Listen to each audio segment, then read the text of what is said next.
తెలంగాణ సమగ్ర శిక్ష కాంట్రాక్ట్ ఉద్యోగుల సమస్యలే తమ సమస్యలుగా వాళ్ళ యొక్క ఆవేదనను, వాళ్ళ యొక్క కడుపు మంటను, వాళ్ళ కుటుంబాల పరిస్థితులను అవగాహన చేసుకొని ఈరోజు నిరంతరంగా మా సమస్యల సాధన కోసం మేము చేస్తున్నటువంటి దీక్ష కానీ మేము చేస్తున్నటువంటి సమ్మె కార్యక్రమాలను గత 3 రోజులుగా మా యొక్క ఆకాంక్షలను ప్రభుత్వానికి తెలిసే విధంగా, ప్రభుత్వాన్ని ప్రశ్నించే విధంగా, మా ఆకాంక్షలు నెరవేరే విధంగా వీరు కృషి చేస్తున్న జై స్వరాజ్య టీవీ బృందానికి, ఆ ఎలక్ట్రానిక్ మీడియాకు మేము శిరస్వంచి నమస్కరిస్తూ మా సమస్యలు మీ కృషి వల్ల సాధ్యమవుతాయనే విశ్వాసాన్ని కల్పిస్తున్న మీ బృందానికి కూడా తెలంగాణ సమగ్ర శిక్ష కాంట్రాక్ట్ ఉద్యోగుల రాష్ట్ర కుటుంబ సభ్యులందరూ మీ అందరికీ ధన్యవాదాలు, కృతజ్ఞతలు తెలియజేస్తున్నాం సార్. నా పేరు మొగిలిచెర్ల శ్రీనివాస్, తెలంగాణ సమగ్ర శిక్ష కాంట్రాక్ట్ ఉద్యోగుల సంఘం రాష్ట్ర బాధ్యుణ్ణి. గత 15 నుండి 18 సంవత్సరాలుగా మేము తెలంగాణ సమగ్ర శిక్ష కాంట్రాక్ట్ ఉద్యోగులుగా 9 విభాగాలలో 19,345 మందివి మేము పనిచేస్తున్నాం సార్. చాలని వేతనాలతో పాఠశాల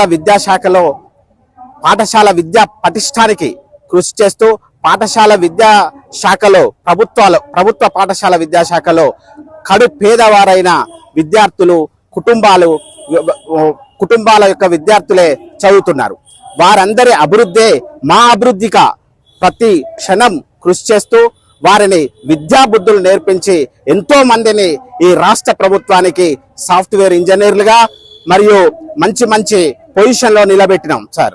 మేము చేస్తున్న సేవ నిజంగా ఏ ప్రభుత్వ ఉపాధ్యాయునికి కానీ, ఏ ప్రభుత్వ ఉద్యోగస్తునికి కానీ తీసి పారేసే విధంగా ఉండదు. వారికంటే ఎక్కువ కృషి చేస్తున్నాం. కానీ ప్రభుత్వాలు మాపై సీత కన్నును, ఒక సవతి తల్లి ప్రేమను అవలంబిస్తున్నాయి. గత 15 సంవత్సరాలుగా మేము చేస్తున్నటువంటి కృషి ఏంటంటే ప్రభుత్వ పాఠశాలలో కృషి చేయడం. ఈరోజు పాఠశాల విద్యా వ్యవస్థలో చిన్న అంశాల నుండి డేటా కలెక్షన్ కానుండి, పుస్తకాల పంపిణీ, దుస్తుల పంపిణీ, విద్యార్థుల యొక్క డేటా, టీచర్స్ యొక్క డేటా, ప్రతి అంశం పాఠశాల విద్యాశాఖలో జరిగే ప్రతి అంశాన్ని మేము స్కూల్ స్థాయి నుండి మండల స్థాయికి, మండల స్థాయి నుండి జిల్లా స్థాయికి, జిల్లా స్థాయి నుండి రాష్ట్ర స్థాయికి ఇన్ఫర్మేషన్ ఇవ్వడంలో కీలకంగా వ్యవహరిస్తున్నాం. ఆ ఇన్ఫర్మేషనే కనుక లేకుంటే పాఠశాల విద్యాశాఖ ఏ విధంగా మారుతుందో మీ అందరికీ తెలిసిన విషయమే. కాబట్టి ఇంత కృషి చేస్తున్న 24/7 పనిచేస్తున్నాం సార్. మధ్యరాత్రిలో కూడా ఫోన్ చేసి మా దగ్గర డేటా కలెక్షన్స్ కోసం కానీ ప్రతి విషయాన్ని కానీ 9 విభాగాల ఉద్యోగస్తులకు 19,345 మందికి ఈ ఫోన్లు రావడం మాకందరికీ అలవాటుగా మారింది. కానీ ప్రభుత్వాలు నేటికి కూడా మాకు సమాన పనికి సమాన వేతనం కల్పిస్తలేదు. మేము గొంతెమ్మ కోరికలు కోరడం లేదు సార్. ఎట్టి పరిస్థితుల్లో మేము ఇంతవరకు గొంతెమ్మ కోరికలు కోరలే. మేమేమంటున్నామంటే సమాన పనికి భారత అత్యున్నత న్యాయస్థానమైన సుప్రీంకోర్టు ఇచ్చినటువంటి సమాన పనికి సమాన వేతనం కూడా మేము అందుకోలేకపోతున్నాం సార్. కాబట్టి మేమేమంటున్నామంటే గత 15-18 సంవత్సరాలుగా మేము అదే డిమాండ్ చేస్తున్నాం. మేము చేస్తున్న పనికి తగ్గ వేతనాన్ని మాకు కల్పించాలని అంటున్నాం. అదేవిధంగా ఈ రాష్ట్రంలో ఎంతో మంది కాంట్రాక్ట్ ఉద్యోగులను రెగ్యులర్ చేసిన చరిత్ర ఉంది. గత ప్రభుత్వ కాలంలో ఎంతో మందిని చేశారు, మమ్మల్ని ఎందుకు చేస్తలేరు అంటే పాఠశాల విద్యాశాఖపై మీకు ఇంత సవతి తల్లి ప్రేమ ఎందుకు అని ఈ ప్రభుత్వాలను, మానవత్వం లేని ప్రభుత్వాలను ప్రశ్నిస్తున్నాం సార్. ఈ గత ప్రభుత్వం అయితేనేమి, ఇప్పుడు నడుస్తున్న ప్రభుత్వం అయితేనేమి, ఏ ప్రభుత్వం అయినా కూడా మాపై సవతి తల్లి ప్రేమను కురిపిస్తుంది. కాబట్టి మేమేమంటున్నామంటే గత 15-18 సంవత్సరాలుగా మేము అదే డిమాండ్ చేస్తున్నాం. మేము చేస్తున్న పనికి తగ్గ వేతనాన్ని మాకు కల్పించాలని అంటున్నాం. అదేవిధంగా ఈ రాష్ట్రంలో ఎంతో మంది కాంట్రాక్ట్ ఉద్యోగులను రెగ్యులర్ చేసిన చరిత్ర ఉంది. గత ప్రభుత్వ కాలంలో ఎంతో మందిని చేశారు, మమ్మల్ని ఎందుకు చేస్తలేరు అంటే పాఠశాల విద్యాశాఖపై మీకు ఇంత సవతి తల్లి ప్రేమ ఎందుకు అని ఈ ప్రభుత్వాలను, మానవత్వం లేని ప్రభుత్వాలను ప్రశ్నిస్తున్నాం సార్. ఈ గత ప్రభుత్వం అయితేనేమి, ఇప్పుడు నడుస్తున్న ప్రభుత్వం అయితేనేమి, ఏ ప్రభుత్వం అయినా కూడా మాపై సవతి తల్లి ప్రేమను కురిపిస్తుంది. కానీ మాకు ఒక విశ్వాసం వచ్చింది సార్. గత సంవత్సరం మేము రిలే నిరాహార దీక్షలు 1 నెల రోజులు మేము వాస్తవానికి మా సమస్యలు పరిష్కరించాలని ఎక్కని మెట్టు లేదు సార్. ఎమ్మెల్యే కార్పొరేటర్ స్థాయి నుండి గ్రామ పంచాయతీ లెవెల్లో నుండి కార్పొరేట్ స్థాయి ఎమ్మెల్యే మినిస్టర్లు ముఖ్యమంత్రుల దృష్టికి కూడా తీసుకుపోయినాం సార్. తీసుకుపోయినప్పటికి కూడా మా మీద ఇంతవరకు కూడా వాళ్ళు కనికరం చూపెట్టట్లేదు. అందుకనే మేము గత సంవత్సరం చాలా ఎక్కే వినతి పత్రాలు విన్నపాలు కొన్ని వేలు లక్షల సార్లు ఇచ్చినాం సార్.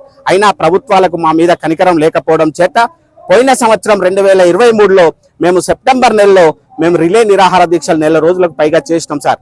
నెల రోజులకు పైగా చేస్తున్న క్రమంలో అప్పటి ప్రభుత్వం అంతకుముందు 2014 కంటే ముందు అప్పుడున్న ప్రభుత్వం కాంట్రాక్ట్ వ్యవస్థ అనేది ఉండదు, కాంట్రాక్ట్ ఉద్యోగులను మొత్తం రెగ్యులరైజ్ చేస్తామని తెలిపిండ్రు. కానీ అప్పుడు జరగలేదు. అందుకనే మేమేమంటున్నామంటే రెగ్యులరైజ్ చేయడానికి మీకు గనక సమయం అవసరం అనుకుంటే మాకు మినిమం టైం స్కేల్ ను ఇంప్లిమెంట్ చేయాలి తక్షణం. మాకు అన్ని రకాల ప్రభుత్వ ఉద్యోగులకు ఏ సదుపాయాలు ఉన్నాయో మాకు ఆ సదుపాయాలు కల్పించాలని, మా మహిళా సోదరీమణులకు ప్రసూతి సెలవులు 180 రోజుల ప్రసూతి సెలవులు అన్ని కూడా వర్తింప చేయాలని, ప్రభుత్వ ఉద్యోగికి ఏ విధంగా జరుగుతున్నాయో మాకు కూడా ప్రభుత్వంలో పనిచేస్తున్నాం కనుక ప్రభుత్వ పాఠశాల విద్యాశాఖలో పనిచేస్తున్నాం కాబట్టి మా మహిళా మనులకు కూడా రావాల్సిన హక్కులను సాధించి పెట్టాలని ప్రభుత్వాలకు విన్నవించుకొని రిలే నిరాహార దీక్షలు చేస్తున్న క్రమంలో అప్పటి ముఖ్యమంత్రి టిపిసిసి అధ్యక్షుని హోదాలో శ్రీ రేవంత్ రెడ్డి గారు ఇక్కడికి విచ్చేసి మీ సమస్యలు పరిష్కరించలేనివంత కాదు, ఈ ప్రజాకంటక పాలన అయినటువంటి బీఆర్ఎస్ ప్రభుత్వాన్ని మీరు గద్దదించితే తప్ప మీ సమస్యలు పరిష్కారం కావు, రాబోయేది కాంగ్రెస్ పాలన, మీరు చేయాల్సింది 1 గంట ఎక్స్ట్రా వర్క్, మీరు 1 గంట ఎక్స్ట్రా వర్క్ చేసేసి బీఆర్ఎస్ ప్రభుత్వాన్ని గద్దదించి కాంగ్రెస్ ప్రభుత్వాన్ని గద్దె మీదకి ఎక్కిస్తే మీరు బాజాప్తుగా దర్బారుగా సెక్రటరియట్కి పిలుచుకొని 100 రోజులలో మిమ్మల్ని మీ సంఘ నాయకులను సెక్రటరియట్కి పిలుచుకొని సెక్రటరియట్ లో మీరందరికీ ఛాయ్ దేవగే లోపు మీకు జీవో ఇచ్చి మీ సమస్యలను పరిష్కరిస్తామని చెప్పారు సార్. కానీ నేటికి సంవత్సర కాలం జరుగుతుంది, తెలంగాణ ప్రజాపాలన విజయోత్సవాలు జరుగుతున్నాయి, కానీ మా విజయోత్సవాలు మీకు పట్టవా అని ప్రశ్నిస్తున్నాం సార్. మాకు వాస్తవానికి ముఖ్యమంత్రి రేవంత్ రెడ్డిపై మంచి నమ్మకం ఉంది, ఇప్పటికి కూడా స్పందించకపోతే మాకు చాలా బాధగా ఉంది కూడా సార్. తెలంగాణ ప్రజానీకానికి ప్రజాపాలన విజయోత్సవాలు జరుపుతున్నారు సార్. మరి సమగ్ర శిక్షలో పాఠశాల విద్యా శాఖలో పనిచేస్తున్నటువంటి మేము విజయోత్సవాలు జరుపుకోవద్దా? మా గడ్డు పరిస్థితి ఏందని ఈ రోజు మేము ప్రశ్నిస్తున్నాం సార్. కాబట్టి నేనేమంటున్నా అంటే తక్షణం మీరిచ్చిన మాట ప్రకారం మాకు ఖచ్చితంగా రెగ్యులరైజ్ చేయాలి మా ప్రధాన డిమాండ్. కానీ మీ ప్రభుత్వానికి ఏమన్నా ఆటంకాలు కనుక ఉంటే మినిమం టైం స్కేల్ ను వర్తింప చేయాలి, బేసిక్ పే ను అమలు చేయాలని, మా ఉద్యోగస్తులందరికీ ఉద్యోగ భద్రత కల్పించాలని, మా కుటుంబాలను ఆదుకోవాలని మేము సవినయంగా రిక్వెస్ట్ చేస్తున్నాం సార్. మా ఏకైక డిమాండ్ తక్షణం ఎంటీఎస్ అమలు చేయాలి, మినిమం టైమ్స్